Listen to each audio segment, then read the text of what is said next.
আসসালামু আলাইকুম রহমতুল্লাহ ইন্নাল হামদুলিল্লাহ। সুপ্রিয় দর্শক শ্রোতা, আশা করছি সকলেই ভালো আছেন। কাছে দূরে যে যেখান থেকে বসে আমাকে দেখছেন সকলকে আমার পক্ষ থেকে আন্তরিক মোবারকবাদ।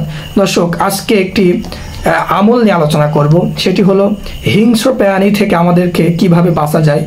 হিংস্র প্রাণীর ক্ষতিকারক দিক থেকে বেঁচে থাকার একটি আমল নিয়ে আলোচনা করব। দর্শক, আমরা হলো মুসলমান, আমরা যদি কিছু আমল করে থাকি ইনশাল্লাহ আমাদের এই আমলের বিনিময়ে কোনো খারাপ প্রাণী আমাদেরকে, কোনো হিংস্র প্রাণী আমাদেরকে ক্ষতি করতে পারবে না।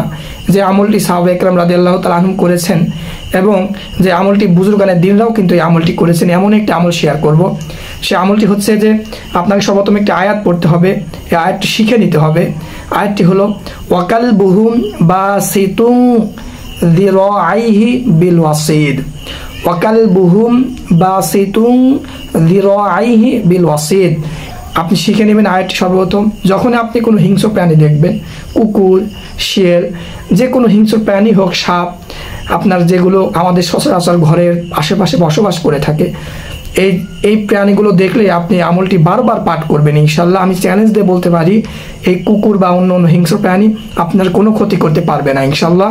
তো দর্শক, এই আমলটি অনেক পরীক্ষিত আমল, আপনি করবেন এবং এই ভিডিওটি শেয়ার করে দিবেন যাতে অন্যরাও এই আমলটি শিখে করে নিতে পারে ইনশাল্লাহ। তো দর্শক, যদি আপনি আমার এই চ্যানেলে নতুন হয়ে থাকেন অবশ্যই ভিডিওটিকে লাইক দেবেন এবং চ্যানেলটা সাবস্ক্রাইব করে রাখবেন যাতে করে আপনি আগামীতে এই সমস্ত ভিডিও পান ইনশাল্লাহ।